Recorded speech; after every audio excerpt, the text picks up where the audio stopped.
This is an iHeart podcast. Guaranteed human. With no fees or minimums on checking accounts, it's no wonder the Capital One Bank guy is so passionate about banking with Capital One. If he were here, he wouldn't just tell you about no fees or minimums. He'd also tell you about how Capital One cafes are open 7 days a week to assist with your banking needs. Yep, even on weekends. It's pretty much all he talks about, in a good way. What's in your wallet? Terms apply. See CapitalOne.com/bankguy. Capital One N.A., member FDIC. Stuff You Should Know is brought to you by Grainger. Grainger knows that if you're an HVAC technician and a call comes in, you need a partner that helps you find the right product, fast and hassle-free. And you know that when the first problem of the day is a clanking blower motor, there's no need to break a sweat. With Grainger's easy-to-use website and product details, you can be confident that soon you'll have everything humming right along. Call 1-800-GRAINGER, click Grainger.com, or just stop by. Grainger, for the ones who get it done. Welcome to Stuff You Should Know, a production of iHeartRadio.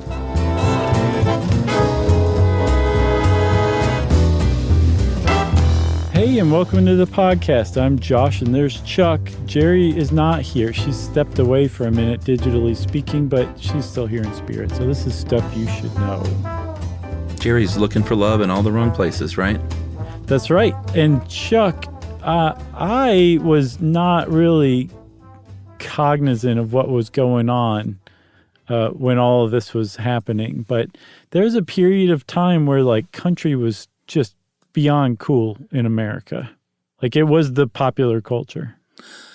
Yeah, I mean, I really remember it, and you're what, 5 years younger? At least. Never gets old. It is a time that I remember well when the TV show Dallas and when country, you know, had these big crossover stars like Eddie Rabbitt and Juice Newton and Mickey Gilley and Kenny Rogers. And Kenny Rogers was making these big Hollywood movies and Dolly Parton was making big Hollywood movies. It was an interesting time, and it was sort of the beginning of the change of country music from sort of more underground, outlaw, cowboy, Johnny Cash, Willie Nelson, Waylon Jennings stuff to the big AMAs country thing that we see today. And I think the transition was kind of happening back then in the late 70s, early 80s. That seems to be where it finds its roots is in this era, where it turned into pop, basically. Yeah. And the transition from like you were saying, that kind of outlaw, like hardcore country, to pop by way of easy listening, which is a pretty hard left turn if you think about it. But that easy listening was featured prominently on the soundtrack for a movie called Urban Cowboy. You betcha. Which, in one of the more surprising things I've ever come across in our research in the 13 years we've been doing this. Happy anniversary, by the way. Yeah. Like right now-ish, right? Basically, yeah. All right. And close enough that it's worth saying happy anniversary for. Thanks, man. You too. One of the more surprising things I've ever come across is that since we're talking about Mechanical Bulls today, you can't tell the story of Mechanical Bulls without John Travolta. I know, right? Who knew? Not me. Did you know that was tied together intimately? Yes. Urban Cowboy and Mechanical Bulls? 1,000%. Well, it was a big surprise for me and a pleasant one, too. Like, I'm still on cloud nine after learning about that. Yeah, I mean, this was, I guess I was a little kid, so you would have been just a bebe at the time. So it makes sense that this is more cemented in my memory. But I remember Urban Cowboy. I just remember it all being a very big deal.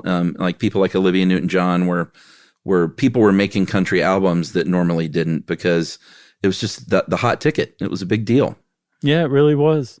And I watch enough MeTV and stuff to be able to recognize this era. What's and MeTV? It not seem weird to me. I think it stands for Memorable Entertainment Television. It's all like old nostalgia. Reruns from the 70s. Is it a channel or is it like a streaming app? It's a channel. We have one of those like antennas you can get, a digital antenna. Yeah. And there's a lot of like really good rerun, like what's the word I'm looking for? I guess nostalgia TV out there, and MeTV is one of them. But anyway, every once in a while probably every sixth or seventh episode of Bionic Woman or $6 Million Man will suddenly have some weird country trucker lumberjack theme going on. Yeah. And you can tell it's because that was the cool thing right then, you know? It was. I mean, like I said, Dallas was a big TV show, and the Dallas Cowboys and the Dallas Cowboy cheerleaders was the biggest thing going, and BJ and the Bear and the Dukes of Hazzard, and right. It was this weird time in America where like this Southern and Western country Western culture was at the fore. It's very strange, and it coincided with punk and new wave, and it was a very weird kind of cool time in this country, I think. But the one of the things that came out of this, one of the things that was popular at the time that really tied into this country zeitgeist that was like the basis of the pop culture at the time was mechanical bull riding. Right. That is something you would do if you were trying to show off at some bar. It doesn't matter where the bar was in the United States, and I suspect in other parts of the Western world as well, that you would ride a mechanical bull wearing a cowboy shirt and tight jeans, even though you were from, Miami or something like that. Yeah, it's funny when I was reading this and they were saying like they have them in New York and they had them in New York and Los Angeles, and it's popular everywhere. The first thing I thought was, I bet they had them in Japan. Surely. I was looking, I'm like, I wonder if it's just some like throwback retro like mechanical bull riding trend somewhere in the world. I couldn't find any mention of it anywhere, but surely it is somewhere, It seemed like a good fit. But the mechanical bull, if you don't know what one is, you're not under a rock, everybody. You could be very much aware of many things in the world and not know what one is. It is... Boy, Chuck, you've really softened and mellowed in your old age. I really have. It is a simulation of bull riding, the rodeo sport of bull riding. It is literally a mechanical bull, and we'll talk about how it's made and what it looks like. But it's go Google a picture, you sit on it, and someone is in control of it on the other end, and it mimics the bucking of a bull as if a human were riding on it. And they are very popular in bars, touristy bars usually, and Japan. Maybe in Japan. There's one in New York City at Johnny Utah's that I have some stories about later. But the mechanical bull basically can be used to train a rodeo rider, although it's usually just for entertainment purposes. Yeah, what's really interesting about what you just said, that it's used for training, is it's not entirely clear if the mechanical bull was used to train rodeo riders first, or was used as an amusement at honky-tonk bars first, and then became used to train rodeo riders. Right. It has a really hazy origin, and it's possible that it evolved in parallel in multiple places, because there was a need for training rodeo riders on artificial bulls, because part of rodeo that kind of grew out in the 19th century in America as rodeo riding developed based on some of the Mexican blood sports with bulls as they made their way up north in the United States, the southwestern U.S. Bull riding just kind of came out of nowhere. Rather than, toreadors, it got translated into bull riding. And if you want to train on riding a bull, you're way better off finding something to simulate the bull than learning how to ride a bull by riding a bull, Yeah, although, you know what, I did see somewhere, and I couldn't verify it in a lot of places, but I did see in the 16th century Mexico, they were actually riding bulls. I believe it. Yeah. So that might have just been a part of the blood sport of bull fighting. If you're a tough guy and you see a bull, you say, I'm going to ride that bull. Watch this. Maybe so. In the 1930s in the United States, the Rodeo Cowboy Association was formed. So it was a full deal by the 1930s. The one thing we do know is that the precursor to the mechanized or mechanical bull was the bucking barrel, which if you could just do an image search for bucking barrel, you've probably seen these at some point. It is a barrel, like a oil barrel tipped on its side with a saddle on it. and it's suspended off the ground and tied at 4 corners with some pretty heavy duty tight rope. And you would go sit on that barrel on that saddle, and you would have 4 ranch hands try and throw you off of it. And imagine that was a lot of fun. Yes, which, I mean, it's dangerous in and of itself, especially if the ranch hands are jerks. But it's a lot safer than riding a bull when you're practicing to ride a bull. You know? I would ride a bucking barrel if I was at one of those city slickers, like cattle rustling things, and they were like, "You want to get on the bucking barrel, partner?" I'd say, "Heck yeah!" But you could not pay me to get on a real mechanical bull. Oh, I don't know. I was watching some. There's like mechanical bull throw compilations, people falling off mechanical bulls. I watched quite a bit of this. What's the funniest ones are the ones that happen in slow motion. Yeah. Like the camera's not in slow motion, it's just the person is sliding off in slow motion. Yeah, that's usually how it works instead of really being thrown. You're right. It seems You're like my leg's on there. Pretty not dangerous. So I would ride a mechanical bull if I ever encountered one. Yeah, I'm not into it. But we'll talk man, that's fine. I won't yum your yuck. Well, I mean, we'll talk injuries later on. It can end up pretty badly. I think we should. It's worth saying. Where like you can really get injured on a mechanical bull. Maybe not live bull level, but don't ride live bulls anyway. Let's just put that one out there. And then if you're going to ride a mechanical bull, know that it's still very dangerous and can be. That's right. So, should we take a break? Sure. Yeah, let's do it. We won't come to blows. It's fine. It's fine. I'll just go along with it. All right, we'll take a break and then we'll talk more about this funny thing right after this.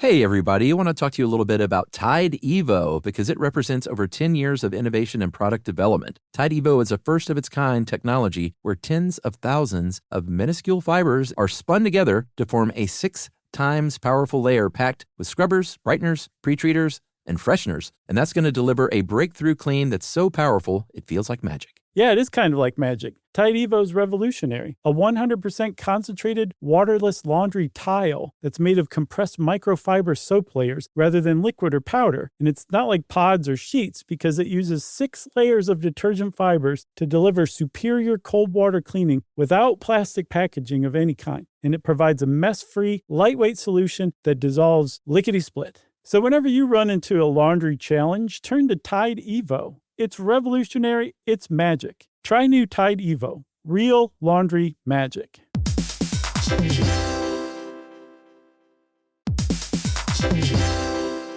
We've all had the experience of calling a business and just wanting to talk to a real person. Not an automated voice pretending to be human, an actual person who can listen and understand and offer help. That's exactly what you can do with Ruby. Ruby is the virtual receptionist company that takes care of your callers when you're unavailable in the middle of something or simply don't want to pick up. That's right. They can answer, screen, transfer calls. They can take messages, collect payments, book appointments, and more, all while making the people you serve feel special. And best of all, it can help you be more productive. For example, 9 out of 10 lawyers who use Ruby log more billable hours per day than the national average. And other professionals like plumbers and technicians win more customers while being able to stay focused on the job. But whatever kind of small business you run, Ruby is built to save you time, earn you more customers or clients, and make meaningful connections with the people you serve. It's available 24/7, 365 days a year, and 100% based in the U.S. See why more than 15,000 small businesses use Ruby. Visit ruby.com or better yet, call them at 844-900-RUBY. Learning stuff with Joshua and Charles. Stuff you should know. So, Chuck, I was saying like the origins of mechanical bulls are fairly hazy. We are pretty sure that they came from the bucking barrel, that preceded them. Mm-hmm. But it's not entirely clear that the mechanical bull descended from the bucking barrel in the rodeo world or into the amusement world first. Like Ed put this together for us, and he looked high and low to find primary source. but couldn't find one. But he saw a lot of like mentions of a place called Bertrand Island, an amusement park in New Jersey that supposedly had a mechanical bull back in the 30s. Yeah, this was in New Jersey, and I think this is what the deal is. I saw this referenced a lot online, and there is a coffee table book about Bertrand Island Amusement Park, and I bet you dollars to donuts there's a picture of this Ride 'em Cowboy ride in that book, because they all referenced this book, but I didn't have time nor the inclination to buy this book to prove it to myself. Okay. But I have a feeling that there was a picture of this Ride 'em Cowboy ride in this coffee table book about Bertrand Island Amusement Park in the 1930s. Okay, I've got a great idea.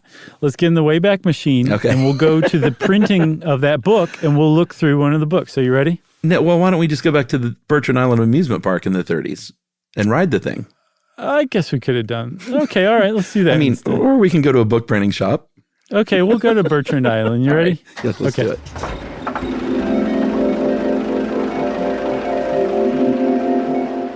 Okay, Here we are. There it is. There it is. We have definitively proven it. There was a Ride 'em Cowboy mechanical bull. Bertrand, what year is it right now? Well, I'm looking at my Shark surf watch, and it says 1932. Okay, 1932, mechanical bull at Bertrand Island Amusement Park. All right, I guess we should just go back.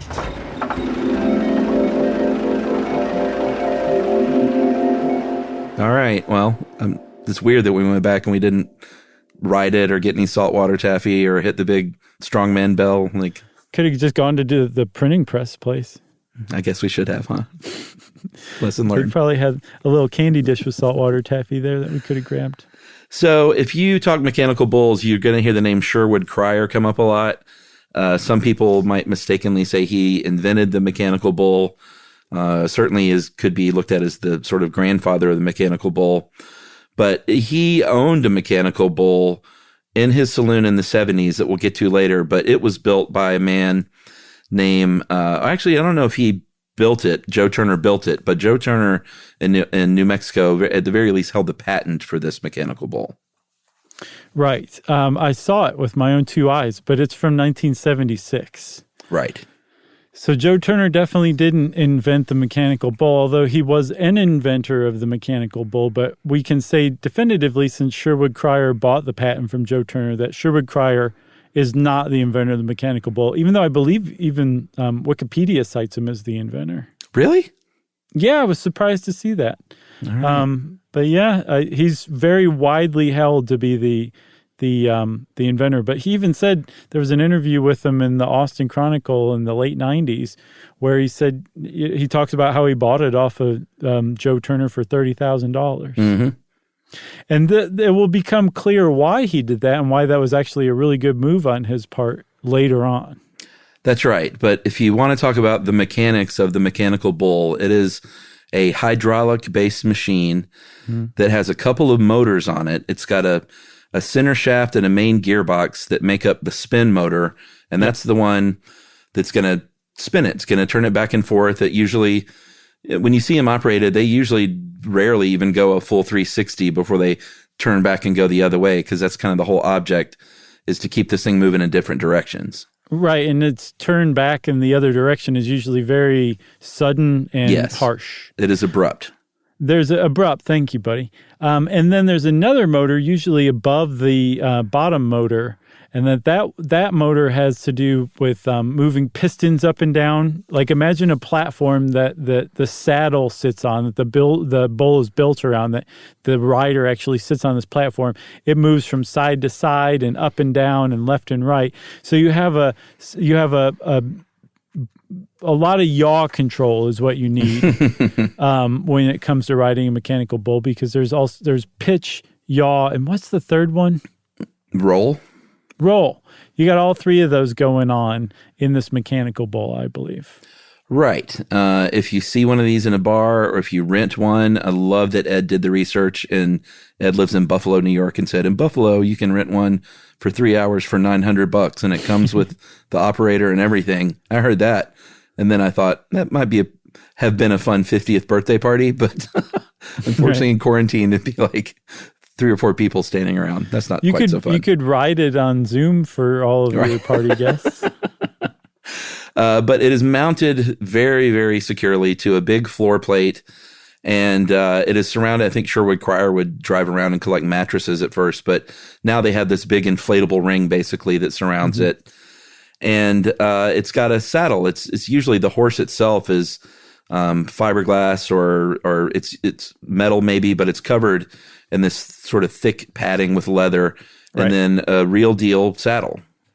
Yeah, and the ones today, there were plenty built in the 70s and 80s and even in the 90s that look like old carnival funhouse rides, basically. The controllers are real like old and janky looking and colorful and kind of cool and retro. The ones today are touch screen. They have like speakers built into them. The padding around them isn't like a mattress. They're like blown air, like a bouncy castle kind of thing. So when you get thrown, it like doesn't feel like anything. It's actually kind of pleasant.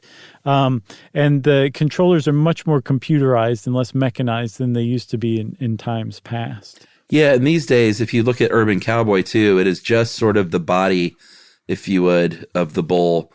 Now, if you go to a Johnny Utah's in New York or any kind of fun house. Are you getting free drinks there or something? No, I just learned of it, and I didn't know that there was still an Urban Cowboy type place in New York that you could go. I think it's got to be close to Times Square. It's in Midtown. An urban cowboy bar that's referential to Point Break. I know, that's like, right? Man. Covering all the bases. Yeah. They have little fake foam bull heads and horns, and apparently you can even find them with, if you want to ride a bison or a ram, like a sheep, you can get a sheep's head put on or a ram's head put on. Oh, it goes even more than that. I looked it up. There's a hammerhead shark. Oh gosh. Camel. Okay. Hot dog, banana, and then apparently there's like this tawdry thread of bull riding. There's a sexual element to it, I think. Yes, sure. I mean, Ed found one of the settings is sexy. Right. On the actual operations of one machine, Ed found it was like pro, intermediate, beginner, and sexy. So it's definitely fair to say. Okay. And also, what I turned up goes way beyond a sexy setting. There's a penis one you can get. Sure. There's a woman called Horny Hannah, and there's a guy named Randy Roger. Oh boy! So it gets pretty stupid. Sure, it gets pretty like dark bachelorette party really quick. If you want it to go that way, apparently you can make it go that way. That's right. We were just speaking of the settings. There are those automated settings usually that you can just hit pro or beginner or whatever, but you can also be in control. And I think the automated settings are much more common these days. I think back in the Urban Cowboy days, it was very much about a human operator trying to, really simulate a rodeo for these sort of, I was about to say pseudo competitions. They were competitions in bars. Yeah, I mean, there would be like, you could win, $100 or something like that. 5,000 in Urban Cowboy. Okay, all right. So there was like a competition, but also like in bars, it was, just to show off too. Like that was the whole reason. That's the entire reason for mechanical bulls. If you're sitting there wondering like, why does anybody do this? It's basically to just show off, to stay on as long as you possibly can, basically. And so, like you're saying with the original operator, the operator's job was to humiliate you. That was the whole dynamic. You showing off, the operator trying to throw you off in a very humiliating fashion. And so the more you could stay on, or the longer you could stay on, despite the operator's best efforts, the more of a show off you were, I guess. Yeah, I mean, it's not any different. It's not a far cry from any carnival game, right? Where it shows some sort of feat of strength, whether you're hitting the thing with a hammer to make the bell ring, or the punching bag to see how hard you can punch a thing. Right. And the ones that you rent today for the parties, Ed described as an all-in-one entertainment center. I mean, it's got a built-in PA system with speakers and a microphone and an amplifier and an electric scoreboard and timer. And it's just this big thing now, whereas it started out as just sort of this very, very rudimentary hydraulic thing. Yeah. Which makes sense because, again, this is the kind of thing that you can rent like a bouncy house, but for grown-ups. Yeah. Although they have little kids ones too. I heard about those. And then something else I saw is there's a so there's like the riding the bull version. There's also a surfboard version that you stand on. Oh, okay. And I actually saw a video of a dude who combines those two. Look up on YouTube, man dances on mechanical bull wearing best Sunday suit. And this guy is in a bar wearing a tie, not just standing up, dancing on a mechanical bull that's going at a pretty moderate rate. Wow. And it is one of the most astounding things I've ever seen in my life. Amazing. Yeah, but there's the version you can rent that or buy, I guess, if you're into that kind of thing. It's like a surfboard and like the bouncy area around you. The padding is like a wave kind of thing. It looks pretty cool. Well, that's fun. I thought so too. It looks fun, at least. So if you're going to ride one of these things, I will say most of the videos I saw at Johnny Utah's, among others, is they keep it pretty tame. Although we'll talk about the dark side of that in a bit too. But if you're going to get like a real ride, then you want to go as forward on that thing toward the head of the bull as much as you can. Right. You want to grip that bull with your inner thighs and dig those heels in and keep your feet ahead of you and point those toes. Yeah. Apparently you want to hang, they have a strap that you put your hand in and then you put the other arm up. They say to hang on with your non-dominant hand. That's all I've seen. That's all I've seen too. I don't know. I feel like I would be stronger with my dominant hand, but I don't know. I think you're using your non-dominant hand because any stupid hand can hold on to a strap. Your dominant hand is balancing. You're holding it up in the air to balance, and you need a little more finesse. Okay. I think is that what that's it is? why. Yeah, that's my guess, and it makes sense to me because that's my guess. And what you want to do is you want to go opposite. That's the whole idea. Right. If the bull bucks forward, you want to lean back.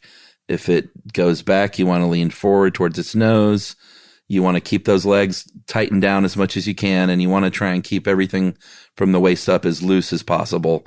But again, if you've been throwing down cowboy boot mugs full of beer at the old Roy Rogers, just do whatever you want, and good luck.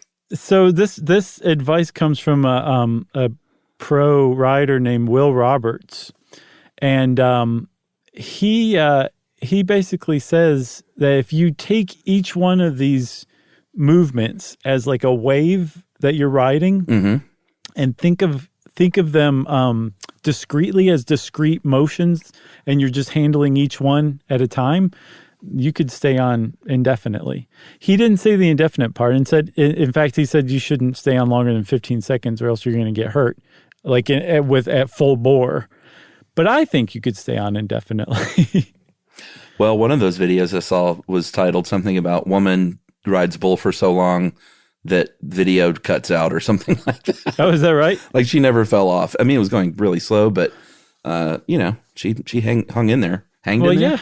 I don't know. I'm not sure. It depends on which one you rented. Well, if like we said, the rental price, if you want to buy one of these systems, it's about $20,000. I saw that too, but I also saw one on eBay for the suspiciously low price of $6,800, and it's possible the whole thing was used. I think if trampolines are one of those things you buy and then end up just wanting to get rid of, a mechanical bull is probably 10x that, Yeah, I don't know if I would get on a mechanical bull where someone's like, I got a really good deal on it. Right. It's basically free. All right, let's take another break and we'll talk about, to me, what is the most interesting part of this episode, which is sort of the history of Gilley's Saloon right after this.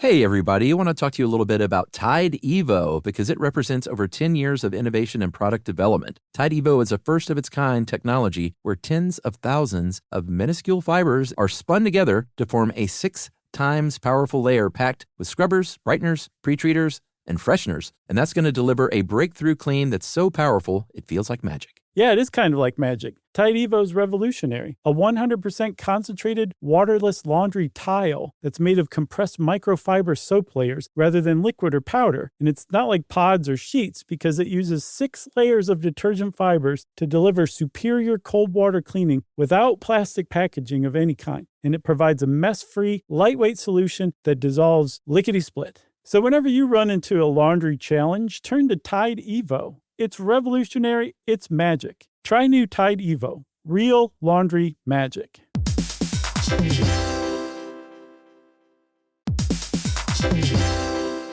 We've all had the experience of calling a business and just wanting to talk to a real person. Not an automated voice pretending to be human, an actual person who can listen and understand and offer help. That's exactly what you can do with Ruby. Ruby is the virtual receptionist company that takes care of your callers when you're unavailable in the middle of something or simply don't want to pick up. That's right. They can answer, screen, transfer calls. They can take messages, collect payments, book appointments, and more, all while making the people you serve feel special. And best of all, it can help you be more productive. For example, 9 out of 10 lawyers who use Ruby log more billable hours per day than the national average. And other professionals like plumbers and technicians win more customers while being able to stay focused on the job. But whatever kind of small business you run, Ruby is built to save you time, earn you more customers or clients, and make meaningful connections with the people you serve. It's available 24/7, 365 days a year, and 100% based in the U.S. See why more than 15,000 small businesses use Ruby.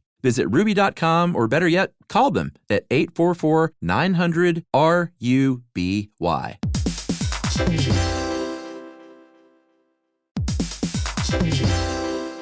Hey everybody, here's a fact for you. In the United States, there is a break-in every 26 seconds, and that means that somewhere right now, an intruder is getting closer. And the problem with most security systems is that they only alert you after the break-in has started, and that's too late. Well, that's what makes SimpliSafe different. They use alerts. SimpliSafe's U.S.-based live agents, they identify threats on your property and help deter them before they actually break in. So the intruder never gets into your house. The crime is stopped before it even starts. That's right. And another great thing about SimpliSafe is they have no long-term contracts. They give you peace of mind and great value with their monitoring deterrence plans because they just start at about $1 a day. Yeah, SimpliSafe sent us a setup years back, and I still use mine every day. Yeah, and apparently setup, you can do it by yourself in under 30 minutes, so it's a really good value and it doesn't take long. So if you want to experience the SimpliSafe peace of mind, you can take advantage of the SimpliSafe discount offered to Stuff You Should Know listeners. Right now, you can get 50% off your new system by visiting simplisafe.com/stuff. That's half off at simplisafe.com/stuff. There's no safe like SimpliSafe.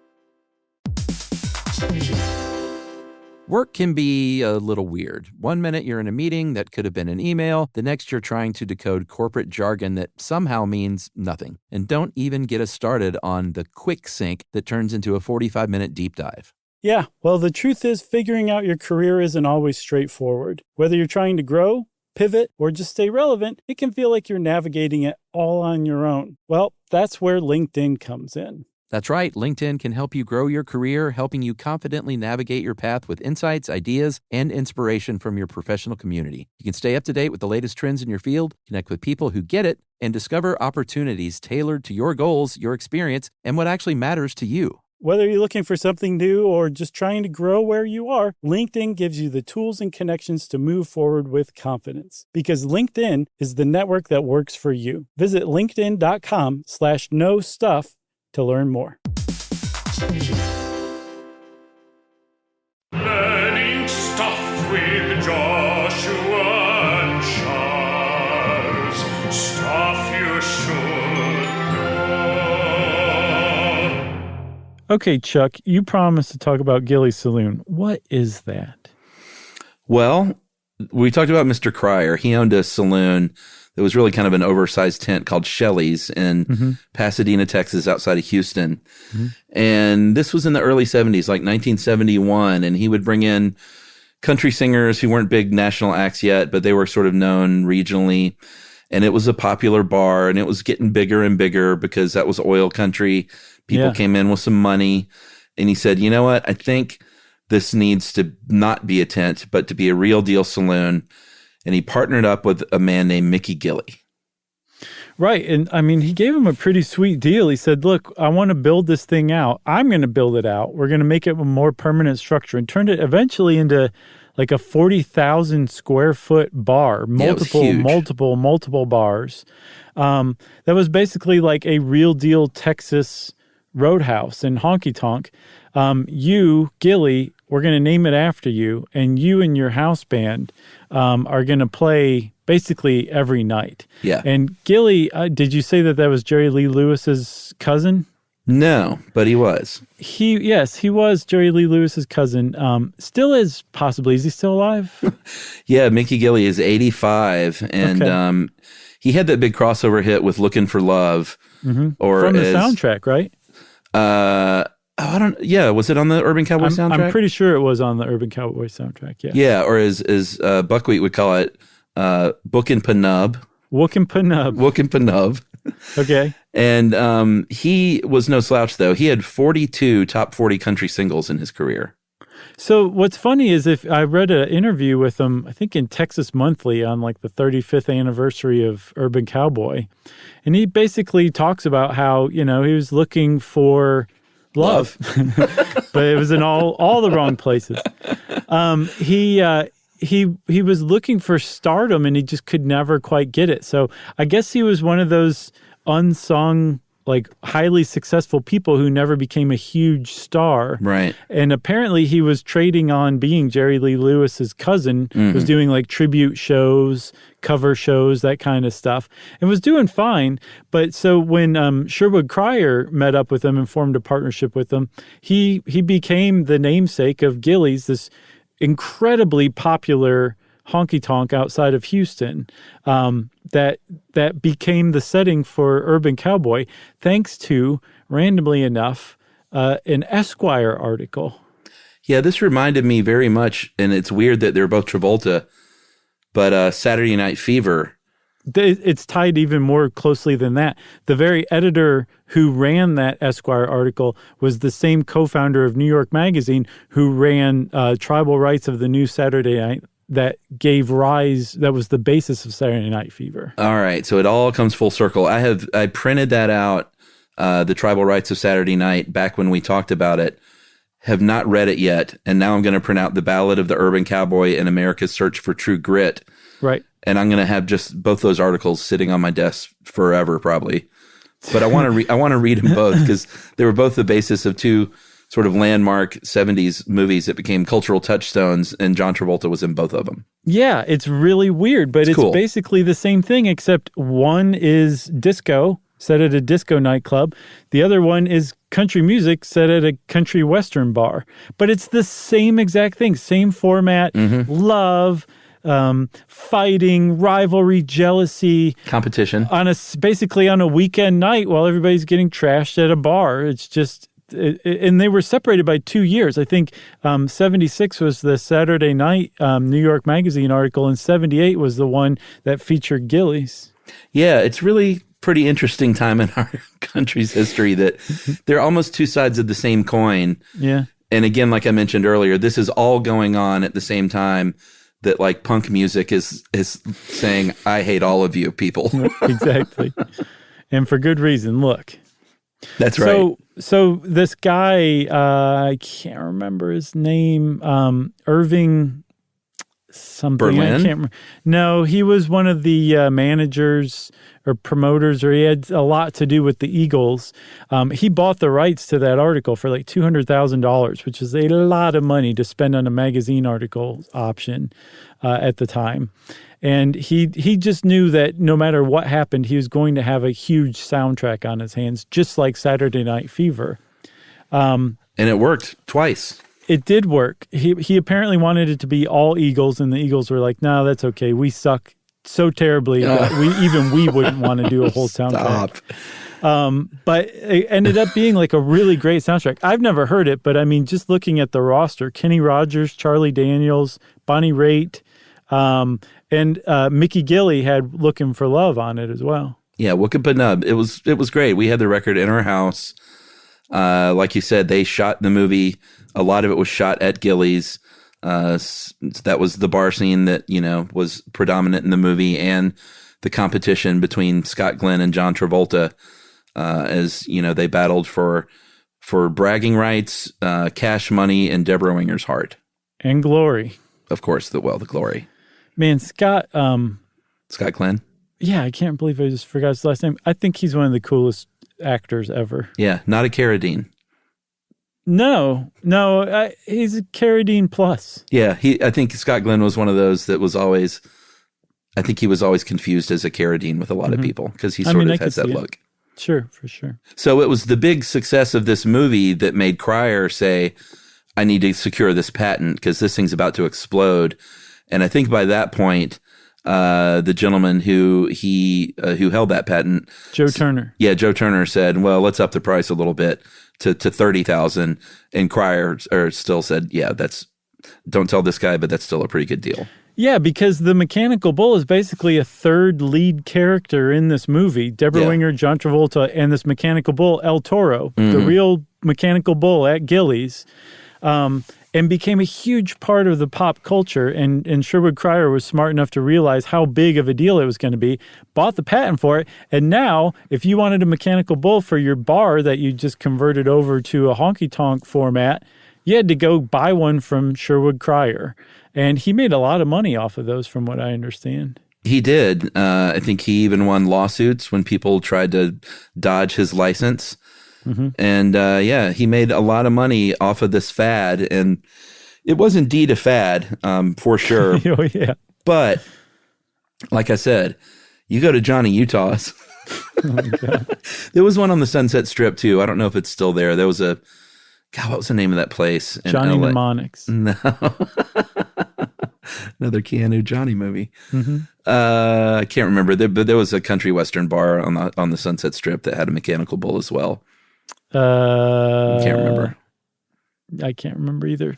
I know exactly what you're talking about, and I can't remember the name of it. It's super famous, right?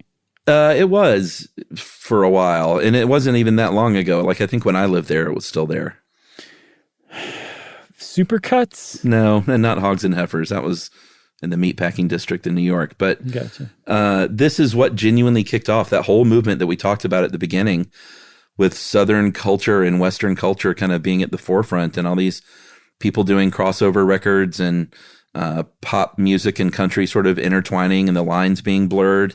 Mm-hmm. And the Dallas Cowboys and J.R. Ewing. Like, this sort of all started with Urban Cowboy and this Mechanical Bull, El Toro.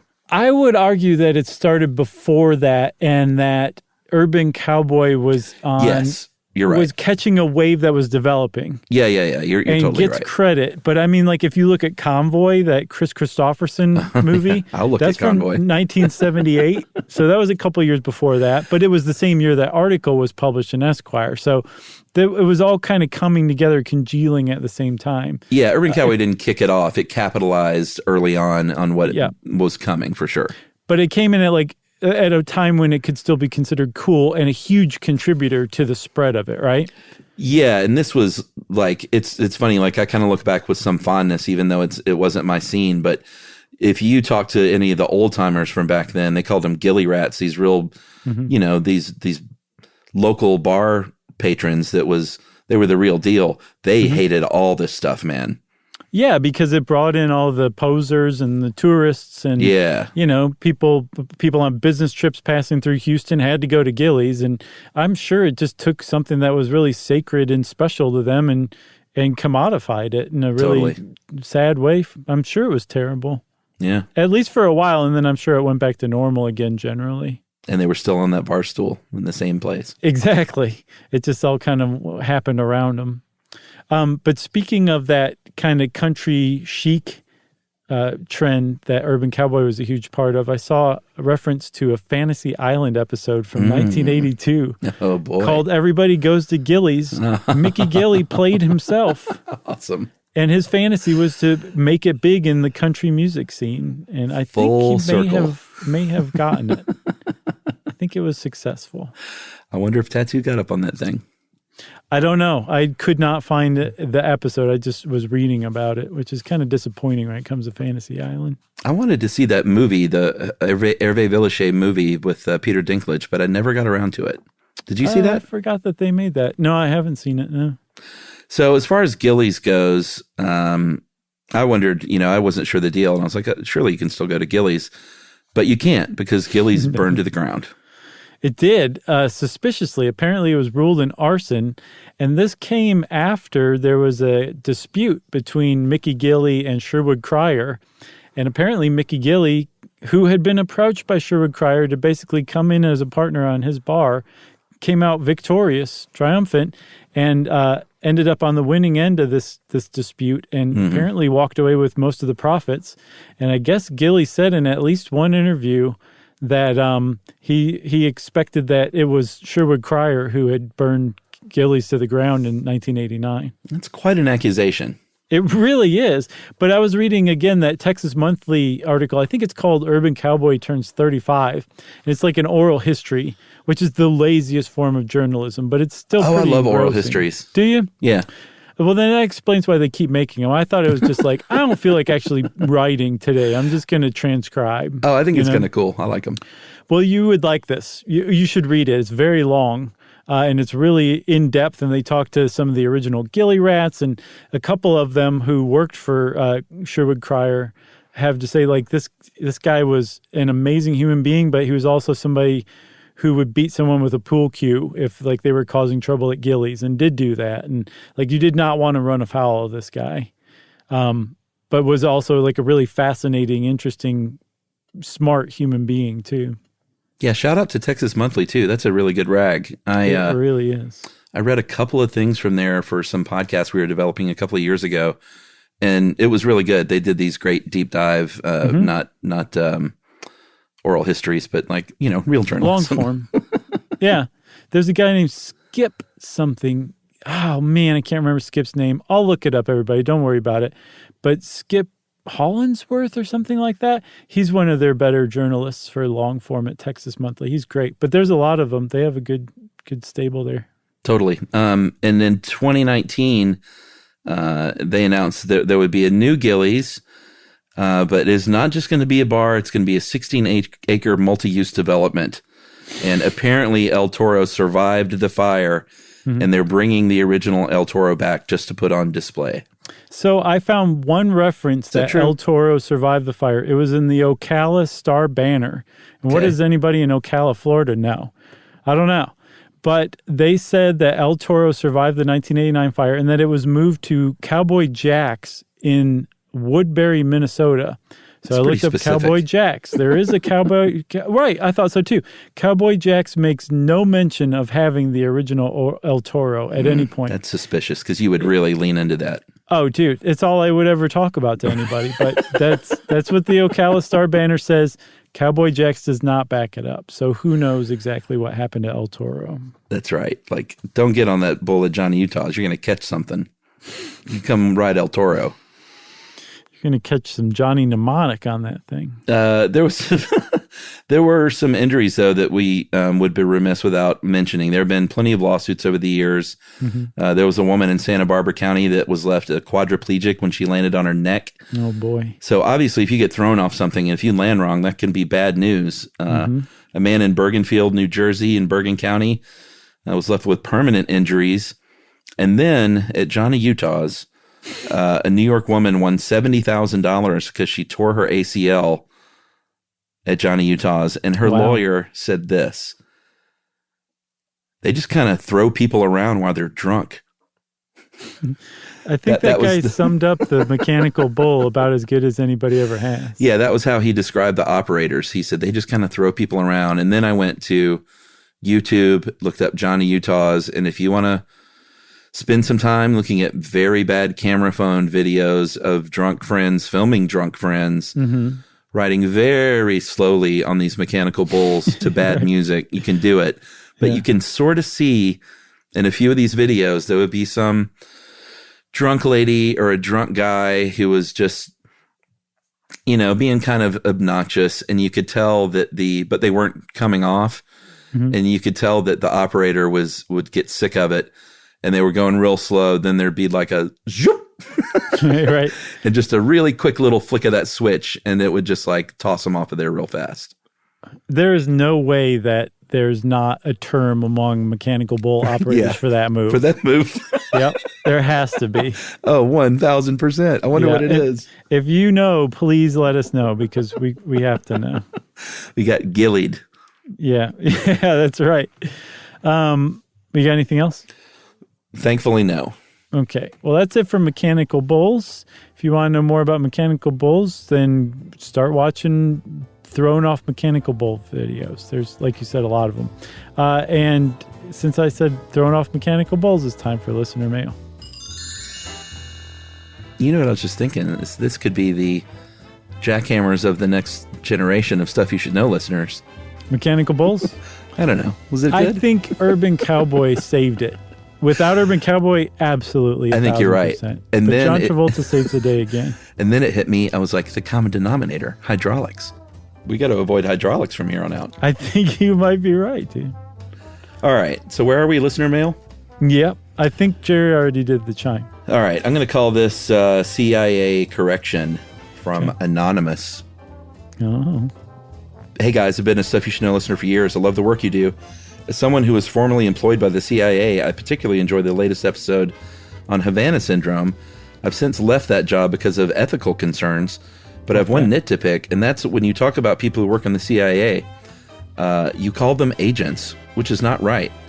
They're actually officers. There is no such thing as a CIA agent. Mm-hmm. This is news to me. This basically ruined the entire episode for them, that one thing? No, they're nice, but I mean, we always say CIA agent because we're children of television and film. I didn't know it wasn't even a thing. Everybody says that. They say this. I know the media gets this wrong a lot, so it's understandable that's the terminology that folks use, but in the interest of always learning and improving, I thought I'd pass this along. Very nice. Josh actually did say officer a couple of times, somewhere in the middle, and that was the exception for you guys. That's great. Other than this admittedly small quibble, I love everything you guys do and often use my favorite old episodes to calm my anxiety or to help as I fall asleep. Awesome. Currently in heavy rotation in the Max Headroom incident and Star Wars Holiday Special episode. Well, that will calm you down for sure. Yeah. Thanks very much for reading the message. All the best, Anonymous. And initially Anonymous said maybe use my initials because I might be a little paranoid about this being former CIA. But then they said, how about just no initials? I think that's smart. Just go with Anonymous. Exactly. In fact, I made this whole thing up. There is no former officer that left for ethical concerns. This listener mail will self-destruct in 3 seconds. 2, 1. Well, if you want to get in touch with us, we love hearing from people, whether they are from the CIA or the NSA or the FBI. Who else, Chuck? Oh, ATF. Sure. And that's it. No one else. Okay. If you want to get in touch with us and send us some trade secrets, we would love to hear that stuff. You can wrap it up, send it in an email off to stuffpodcast@iheartradio.com. Stuff You Should Know is a production of iHeartRadio. For more podcasts from iHeartRadio, visit the iHeartRadio app, Apple Podcasts, or wherever you listen to your favorite shows.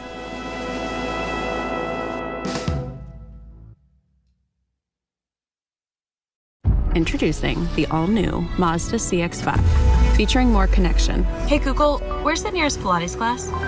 Safety that has your back. More discovery on the scenic routes. More passion in the details. And more control in changing weather. The all-new Mazda CX-5. More to move every side of you. See it in 5 films at MazdaUSA.com/5sides. Google is a trademark of Google LLC. Sequences shortened and simulated. Mom, can I have Lingo Kids? Dad, Lingo Kids, please! When did we become the Lingo Kids house? No idea. Last week it was dinosaurs. This week it's... Lingo Kids! Why Lingo Kids? Because it's the best thing ever. We can play games with astronauts, wild animals, and superheroes. With more than 4,000 interactive games, songs, and shows, Lingo Kids is the #1 entertainment platform for young kids. So, no dinosaurs? And dinosaurs! Lingo Kids! Everything kids love. Download it for free. This is an iHeart podcast. Guaranteed human.